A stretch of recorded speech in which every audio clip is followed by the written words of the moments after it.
This is a production of Cornell University.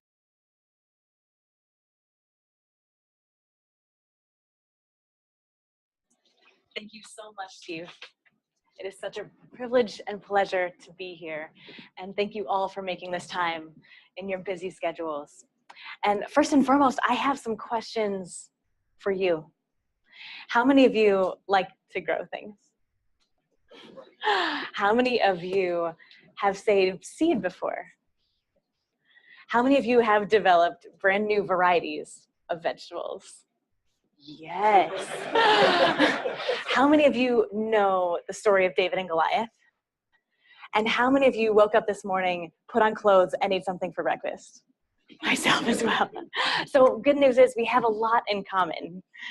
And here's the thing. You all play a larger role in our food system, in our seed system today, and the world that we're building for our great-great-grandchildren as well, perhaps more than you realize. And even if you've never developed a brand new variety of vegetable, if you've saved the seeds of vegetables, of flowers, of herbs, you've made subtle shifts in that variety.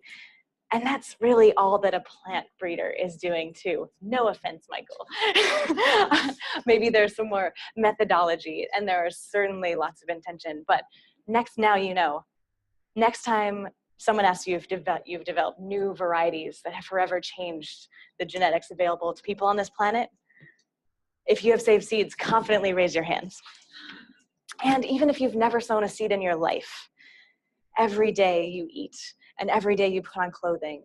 And so every day you are determining the plants that are being bred by those professional plant breeders all around the country and all around the world. So even if you never sow a seed, your life every day impacts the seeds being bred and sown around the world that are changing the world for our grandchildren. And David and Goliath is a story that I thought I knew, and it turns out I didn't know it. So part of my story today is sharing with you one of my favorite stories, retold. My name is Petra Page-Mann, and I grew up here in the Finger Lakes saving seed. I really like to eat, and that is the core of my passion, my motivation that brings me here today and to my fields every day that I'm so fortunate. In 2012, I started a seed company with my beloved partner, Matthew Goldfarb, and we're really excited to grow seeds, organic seeds that are regionally adapted for this place. I've traveled all around the world. I love plants, and I love that I can see that even between here in Ithaca, there are different kinds of oaks than there are in Naples on my farm, to say nothing of the oaks that are in Oregon, to say nothing of the oaks that are in Australia. And I really believe that seed can be that resilient as well if we choose to select it so. So without further ado, I left my clicker over yonder. So I'd like to start with what is a seed? And a seed, I'm doing a lot of moving around today.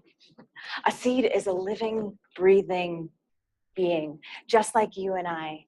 And this particular seed is a Haudenosaunee skunk bean. The Haudenosaunee people, does anyone recognize that name? Yes, the Iroquois people. Iroquois vaguely sounds French, and indeed, Iroquois was the French derogatory term for our indigenous people. And this bean has been grown in the valley where I grew this bean for over 1,000 years. And without question, it is the most disease-resistant, it's the quickest maturing, and we harvest twice the yield of any other whole dry bean I've ever grown, which perhaps isn't saying that much because I'm a little girl and I don't have an extensive trialing system, but I've grown a lot of dry beans in my day, and this bean, friends, I have to imagine that there's something to the fact that it's been growing in our soils, been adapting with our climate, been adapting with our ancestors. As all of these variables have changed over time, this is such a profoundly regionally adapted variety, and it sends shivers down my spine in the same way that we have ancestors and that we may become ancestors. These seeds may too become ancestors as all of the ancestors, countless, that have come before them. Part 1, the magic of seeds. And seeds are domesticated plants, right? They've been around, we've been domesticating plants, give or take 10,000 years. And I love, every time I see the image of teosinte, it sends shivers down my spine again, because I would have just mowed it if it was in my lawn. But ancestors that knew nothing about DNA have been selecting this grass for thousands of years. And now it's grown over millions of acres on every continent except Antarctica, and feeds outrageous percentage of our global population every day. And I have to imagine that those same people in the Andes thousands of years ago, if I had asked them, have you ever developed a brand new variety of vegetable? They probably would have not raised their hands as well. But here we are. Probably all of us in this room today have already eaten corn at some point in the last day, if not week, multiple times. Those ancestors have impacted our lives in unfathomable ways. And too, when you save seeds, this is the impact that you may have on countless generations as well. And we reap what we sow. I love, does anyone recognize what the seed head might be? P.S., by the way. It is carrot, yes. And so same genus species as Queen Anne's lace, which is the reason we put it in isolation cages at our farm, and then still are nervous. But we reap what we sow, in that these seeds that we can save and pass on generation after generation, we've lost over 80% of the genetic diversity that we've cultivated as a species in the last 10,000 years. And the percentage is always changing, and I can't quite keep up with it. But something around 60% of all the seeds, all the genetic diversity on this planet is controlled by 3 and now quickly 2 companies. It's ludicrous, this precipice that we find ourselves on as seed has gone from this commons, this, I can't imagine selling you water or selling you the air that you're breathing. And I can't quite imagine selling you the seed packet. In fact, I'm not selling you the seeds. I'm selling you a really beautiful packet with some nice information and a website where you can learn how to grow them really well. This is what I tell myself anyway. There happens to be seeds inside too. But as seed has moved from a commons to a commodity, and our food system has become increasingly globalized, our seed system has dramatically changed as well. And one day I was sharing this extraordinary darkness that I feel around our food system and our seed system with my dear friend Bill McDorman. And perhaps some of you know Bill McDorman. He's this crafty wizard poet of a seed saver. And he, as I'm telling him this despair, he shared with me this quote, which I'm happy to share with you before we delve into some other stories. So he smiled at me as I'm like on the verge of tears, reaching for my hanky. And as I'm sharing with him the sadness that I feel. And he said, well, Petra, let me tell you, you have forgotten something. Because in a single generation, we have lost untold wisdom around our genetic heritage, but you've forgotten that there is infinite potential in a handful of seeds. Because each seed is infinitely replicable, incredibly adaptable, and they're everywhere. So we'll break that down for 45 seconds. Each seed is infinitely replicable. I love that seed that I'm passing around, that Haudenosaunee skunk bean. I planted one of those the first week in June. From that single seed, I'll harvest thousands, probably at least 1,000, if not 2,000 seeds from that single plant by fall. With things like amaranth, there will be tens of thousands of seeds from that one single seed. And I definitely am focused on plants. I'm not a mathematician. But if I have one thing that can make 10,000 things, and each of those 10,000 things can make another 10,000 things, all of a sudden, I hope that you're hungry. And I hope that you have friends. And I hope that you also see that this is a reason to have hope for the world. And each seed is incredibly adaptable. This is a photograph of kale overwintering on our farm. And every year we overwinter lots of things on our farm and other collaborator farmers here in the Finger Lakes. And plants can adapt to whatever our imaginations might contrive, whether it's shipping tomatoes from San Diego to Maine in February, or asking lettuce to overwinter uncovered in the Finger Lakes. Anything is possible. Our imagination is the limit, and they're everywhere. I love remembering that even if we lose 100% of the genetic diversity that we've cultivated as a species for 10,000 years, we live on the greenest planet that I've ever seen, and we can start again. And I also have to mention, in such astute community, that there's probably way more spores in this picture than seeds, but I think you get the idea. So I'd love to share this little sentiment before I move on. This is Pancho and Davi, by the way, our little dogs. And Davi is named for David and Goliath, which I'm excited to share with you in a little bit. People ask me all the time why I love saving seeds and why it's important. And I really think it's about, well, building community and eating good food, but selecting seeds, not just saving seeds. I'm interested in those lettuce, not that bolt first and not that die over the winter, but the ones that bolt last and survive the winter. And with those seeds, I tuck them in the ground and tuck them in packets. And I'd love for you all to take a packet home. There's a good number of packets in there. I hope you all take them home, and know that if you'd like to keep in touch, you can also sign up on our email sheet as well. We have a monthly organic gardening newsletter that's very entertaining, as well as informative from time to time. And so selecting seed is important because, you might be interested in a flavor or disease resistance or yield. There's a lot of really valid interests that you can select your seeds for. And I'd love to, I remind myself all the time that I do this joyfully. But there may be a time that we do this out of necessity, and this time might in fact be now. My dear friend, Dan Brisbois up in Montreal has an organic seed farm. And 3 years ago, when he was starting his greenhouses, he was paddling through his greenhouses as we were starting ours here in the Finger Lakes. And this was a 100-year flood of the St. Lawrence. And this was the third 100-year flood in 5 years.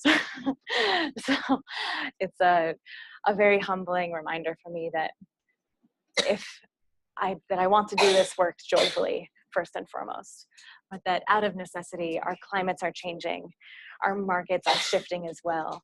And if decentralization is becoming a necessity, that needs to start at the genetic level. So David and Goliath. First, let me introduce my partner, Matthew Goldfarb, spreading cover crop seed. And so David and Goliath is a story that I thought I knew all about. I've always been rooting for the underdog. And I've always thought that the improbable was probably possible. But it wasn't until a few years ago when Malcolm Gladwell wrote a book about David and Goliath that I realized that, I didn't know this story in any way. And it has been a huge inspiration for me, this retelling of David and Goliath, in starting a seed company here in the Northeast. Because, P.S., by the way, you don't grow seed here in the Northeast. Petra. I spent years growing seed where seed is grown in the world, in the Pacific Northwest, where it's dry. It doesn't rain from the beginning of May till the end of September. And the seed, there's all these great reasons why you don't grow seed in the Northeast. So Petra, why are you starting a seed company in the Northeast? Let me tell you this story about David and Goliath. So 3,000 years ago, the Philistines and the Israelites were having a disagreement, as they had had before and they had had again, but this was one in a long line. And in ancient warfare, there was this thing, single combat, which was really convenient because if you have two armies and they go at each other, a lot of life can be lost. But if you choose your one single warrior and from one side, and the other side chooses their one single warrior, maybe we can be a tiny bit more civilized. So the Philistines send down this massive warrior, their finest warrior, and he's literally a giant, and he's covered in head to toe with gleaming armor, and he has not only a sword, he's brandishing a javelin and a spear, and he's pretty formidable. He is the specter of dominance, and the Israelites are a little quaking in their boots, and King Saul is looking through his army and trying to decide who could he possibly send to defeat this undefeatable giant. The giant's name, by the way, was Goliath. And no one's stepping forward. King Saul doesn't want to tap anybody and this little shepherd steps up. His name happens to be David. And the shepherd says, well, I've been fending off lions and wolves in my flock for years, and I think I got this. And King Saul says, thanks, I am going to laugh at you. Right here in the Bible, I'm laughing at you. and he goes to take off his armor. The king of the Israelites takes off his own armor to send this shepherd boy to battle with. And David says, no, I don't need these things, but I do need some stones. So he leans down and he brings 5 stones from the valley floor with him, and he goes to meet Goliath. And here's the thing, slingers were a thing 3,000 years ago. And like slingshots are children's toys, but these people could sling stones, like 45 millimeter handgun style, with incredible accuracy. And I think you can see where this story is going. David just walks up to this giant far enough away so that Goliath has no chance to use his well-honed, beautiful, gleaming tools, weapons against him. And he just shoots a stone right here. And Goliath is down on the ground, waning consciousness. David walks up, takes Goliath's own sword, and lops off his head. And why we all know a different story, why we all think it was surprising that David won, is a different story. But the piece today that I want to share with you all, that I love remembering because I forget all the time, is that advantages are not always advantages. And disadvantages are not always disadvantages. And when the underdog knows the tools in his pocket, when the underdog is on his own turf, when he's confident, and when he refuses to play by the rules of the dominant paradigm, the underdog wins every time. Malcolm Gladwell's book beautifully portrays this. And yeah, Goliath didn't have a chance. So how does this relate to the seed system? We have the Goliath of this industrial, global economy, seed, food system, and it's pretty formidable. The branding, we can't touch it. People buy their products just because on reputation, and they've been around for so long. And these international markets, they're so significant, and the profit centers that they have nailed, oh my goodness, it's incredibly challenging to see how we can possibly begin to create a different paradigm and take down this incredible Goliath of a food system that is serving some people, but who is really being served by this food system. And then we have David. This is my little friend in a field of kale in Trumansburg, and surrounded by 4 acres of kale. And so here's the thing about seed in the Northeast. We're on our own turf. We're saving seeds in situ, like in place. No one is doing this work unless we do this work.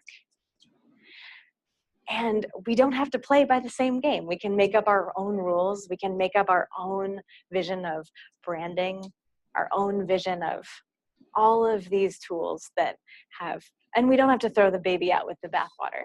there's a lot of babies and there's a lot of bathwater. But another thing that is really critical is David knew how to wield his tools well.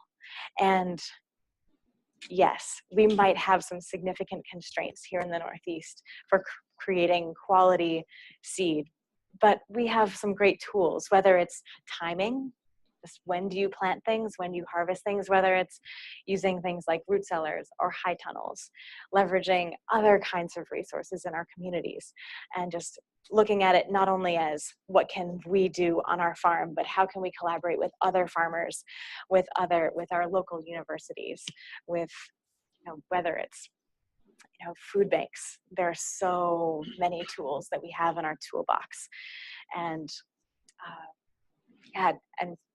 and the creative piece of thinking outside the box. We have so many reasons why seed is, yes, there are certainly constraints to to competing at that global economic scale, growing seed here in the Northeast.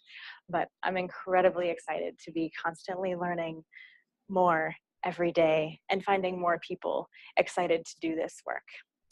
And here's the other thing too about David and Goliath and you and I and the world that we're living in and are saving for our grandchildren.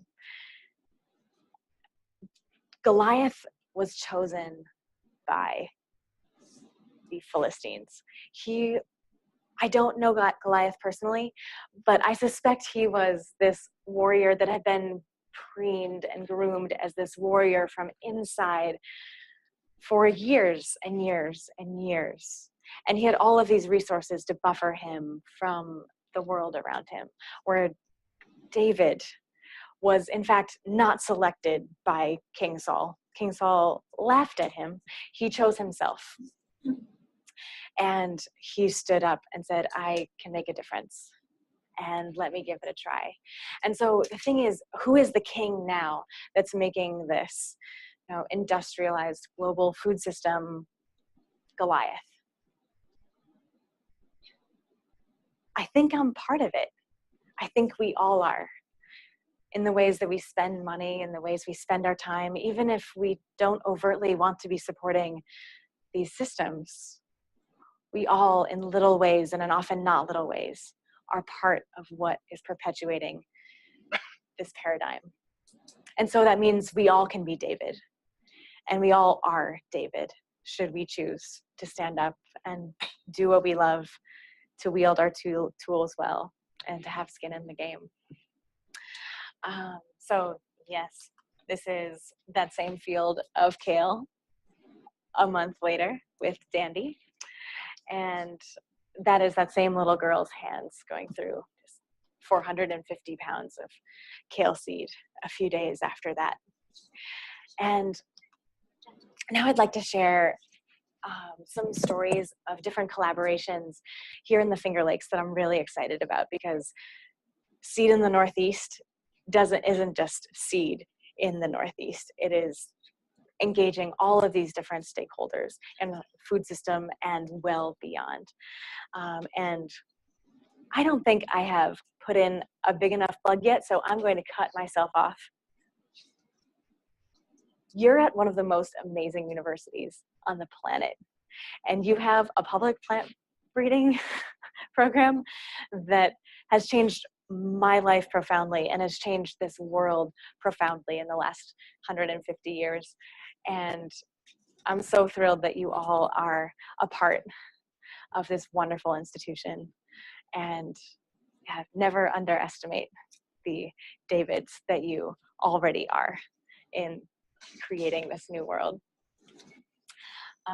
And a special hats off to Michael Mizerek. I am at your service, and the same is true for you all as well. So this is a little story about a purple cone-headed cabbage that is an heirloom variety that Robin at Blue Heron Farm in Lodi absolutely loved. And she and Lou grew this cabbage for almost 30 years. And they personally witnessed the degradation of this fantastic variety from, it's a beautiful cone head dense, super tender, incredibly sweet and flavorful. And when we first met them 4 years ago, less than 10% of the heads were still conical. And you can see some of them were these tiny little heads on these gray big plants, and some were just regular, round heads, and some were very loose heads where others were dense. Very few of them were actually cone-headed and actually dense and on nice compact plants. And they grow, but they continued to grow it out, several thousand plants, just because they loved them and they could market them regardless. And the 8% that was actually doing what they wanted to, that was just the cream on top. So we went in and put in lots of flags, and we actually saved plants. From that first generation, there were 55 plants out of almost 2,000 that actually had all of the qualities that we were looking for. And in that, they were able to actually cut off the heads, market the heads. So they didn't have any loss as a market gardener growing this crop.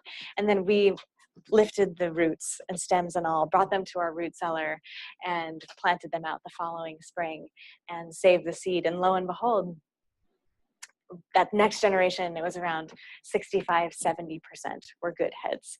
And that next generation is now being germination tested as we speak.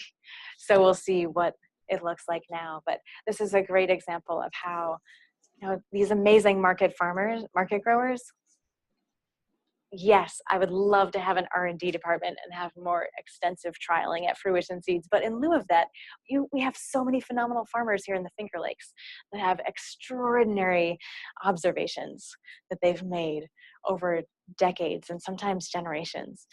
And collaborating with them has been such a privilege.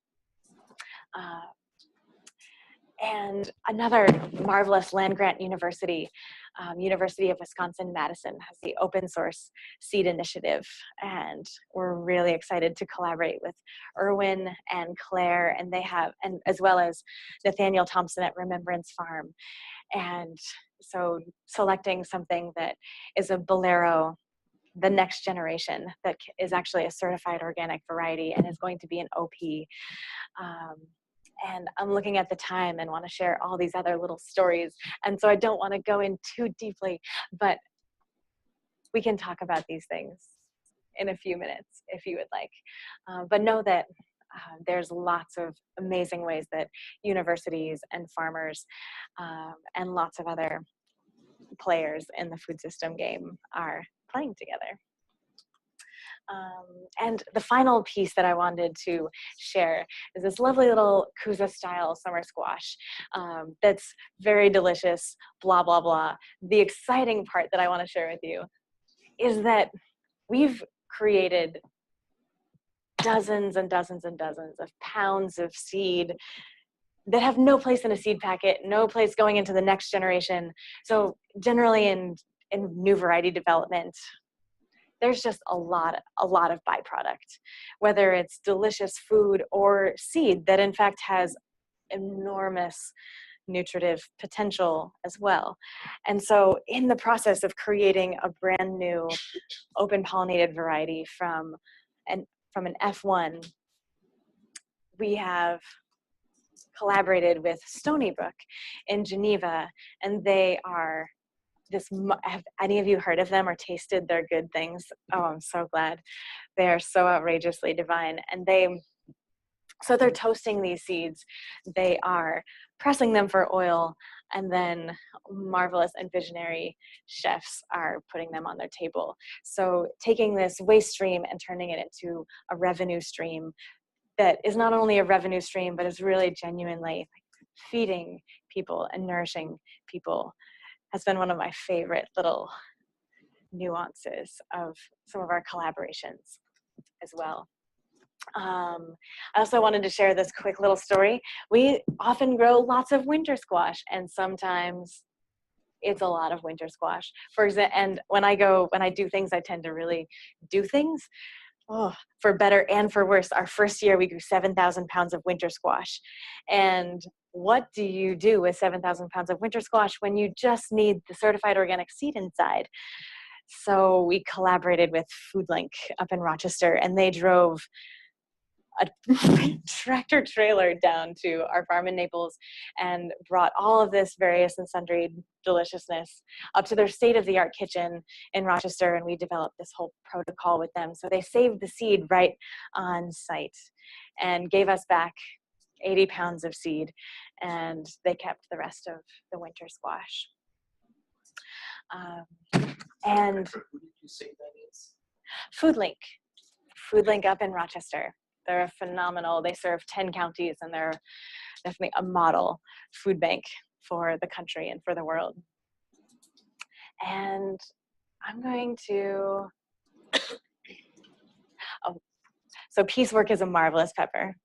That is a project that was a farmer-led breeding development project, but Cornell very much facilitated it back in the day. And there are so many other things I wanted to share about this, but I am not going to.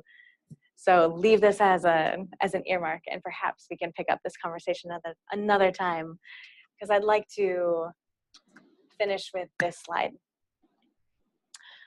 3 years ago, I was invited to save seed in the Dominican Republic. And here's the thing. I've taken for granted my entire life that I have access to seeds, to any kind of seed that I could possibly want to grow. Whether they're organic or not, whether they're heirloom, whether F1, any kind of seed in the world, I have access to. In the Dominican Republic, Syngenta owns the rights exclusively to import seed and sell seed. And so anytime you want to buy a seed in the DR, you're buying any one of that one variety that's available from this one company. And they're ludicrously expensive. And it's really exciting to me that they're saving seeds and sharing seeds and building this incredible seed system. That it's not illegal for them to save seed, and it's not even illegal for them to sell the seed that they grow. They just can't import it and then sell it. Which brings me to the thought that you have seed packets in your hands. I'm so grateful you're going home with some of my little babies. When people ask me if I have children, I say, yes, I have great, great, great grandchildren, in fact, and you can eat them. And I'm so glad you're bringing some of them home. It makes me so happy. And here's the thing, though, it's an act of faith to plant a seed. And it's an act of faith to buy a seed packet as well. How many of you have planted something and it's not actually what it was in the seed packet? It happens all the time. And Fruition Seeds is part of that lovely legacy, I'm sure. So it's an act of faith. You're just going on faith that whatever it says on the seed packet is what you're planting. And what are the questions that you're asking your seed companies? What are the questions you're asking yourself? What is the world that you're wanting to grow and build for your great-great-grandchildren? And are your seed companies actually living into those values? They could be. They may not be. And the more questions you ask, the more opportunities it gives the Davids of the world to do the work. And I'm really thrilled to be here. And I've listened to myself talk way too much. I'm clearly capable of monologues, but I'm really excited to have a dialogue with you all now. And so please, by all means, keep in touch. You'll find all of our contact info on that seed packet. You can follow us on Instagram and Facebook. And I hope that you all come to visit our farm in Naples as well. We're an hour and a half west. But I'd love to know if there's anything on your mind. So we have about 13 minutes, so we can have a dialogue. Awesome. So you might start by asking Geneva, which is not visible, but behind that screen, if they have any questions. Geneva, do you have any questions for us? Crickets in the jungle. I don't believe so. Thank you for your wonderful talk, though. You're so welcome. Thank you for joining us. And Ithaca, questions?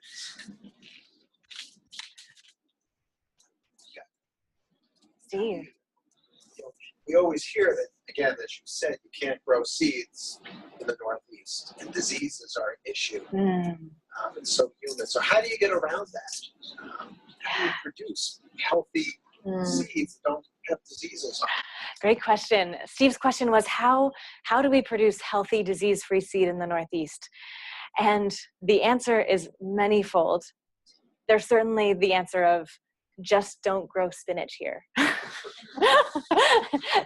there are certain things that I humbly have learned that there's just a reason that they're not grown here. But the vast majority of crops, I really believe that we can grow here. And whether it's growing things in high tunnels or just shifting the season a little, planting schedules a little differently, or things like hot water baths. You know, with tomatoes, early blight is seed borne, but we hot water bath any of our tomato seed that has come from early blight plants. And then certainly there's so many things that I don't know, and that's where it takes a village. And having resources like Chris Smart here at Cornell, I am a little embarrassed how often I email Chris Smart.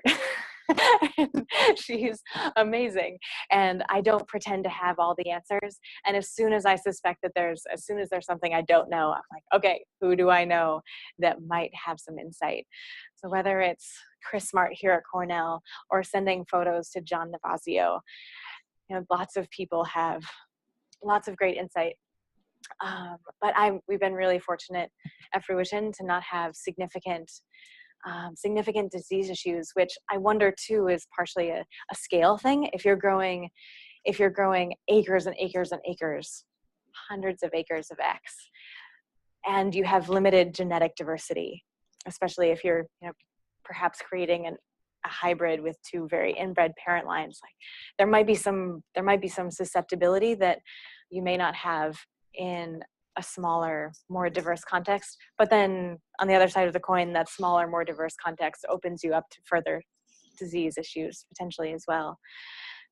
So it's a great question, but we've been really fortunate / have learned a lot about what to grow, what not to grow, and when we do have disease, how to identify it and what to do next. Done. Petra, can you go back one slide? And can you tell that story? Oh, I'd love to. Michael Mazurik is the beginning of many of our stories.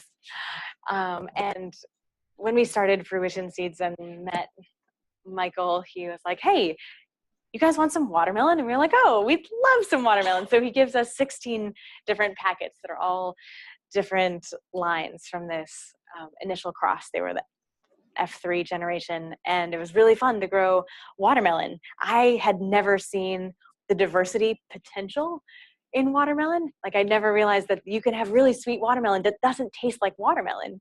And then you can have watermelon that tastes so much like watermelon but isn't even sweet.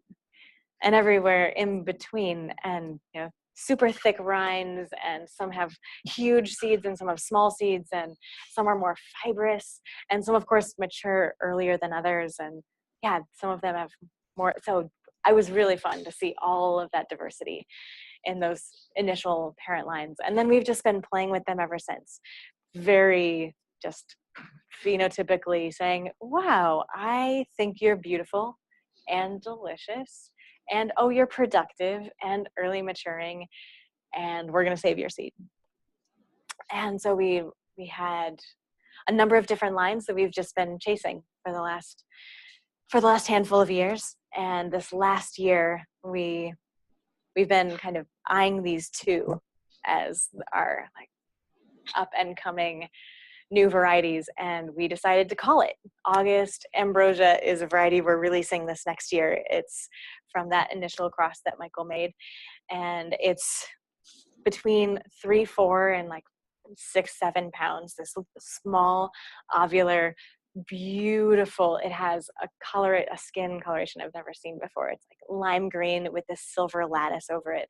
And it's very early. Even in this season, we were eating watermelon the first week in in August, which kind of blew my mind. Last year, I would have been like, yeah, you're a show off, but you had the year to do it in. But this year, I'm genuinely bowled over that there was a watermelon that we were eating the first week in August. And it has a nice thin rind. The seeds are really small and are delightful to crunch on. And so and we had a wonderful party. We have lots of wonderful parties, by the way, because if we have all of this watermelon and we just need the seeds, I hope you come enjoy our byproduct with us and just eat watermelon all day. That was about a month ago. And so we had a couple hundred people come to the farm and wander around spitting watermelon seeds in our dahlias. And we asked everybody to name it as well, which was incredibly fun. And the grand prize was, oh, you named a watermelon. And we got all of these wonderful submissions. And the one that we liked, there was one that was August, and I actually forget what the second word was. But I was like, August, I like where you're going with this. And we have 5 farms, and one of our 5 farms we call Ambrosia, which is another wonderful story. But it's been one of our isolations for this watermelon for the last 3 years. So we decided to call it August Ambrosia. And I don't know what else you have to say, except that you'll find it at fruitionseeds.com, as well as at Green Star, you'll find our seeds, and at Green Tree, at Home Green Home, and at the Agway, we'll probably have our seeds this next year as well. And you can find August Ambrosia as well as lots of other great Cornell varieties like Honey Nut Squash and Habanada and Success PM and Silver Slicer Cucumber. I can't get enough of them. So Fruition Seeds offers a lot of marvelous Cornell varieties, and it's a privilege to have a local land-grant university dedicated to public plant breeding right in our backyard, and to play this tiny, tiny role in giving access to people to these amazing genetics. Other questions?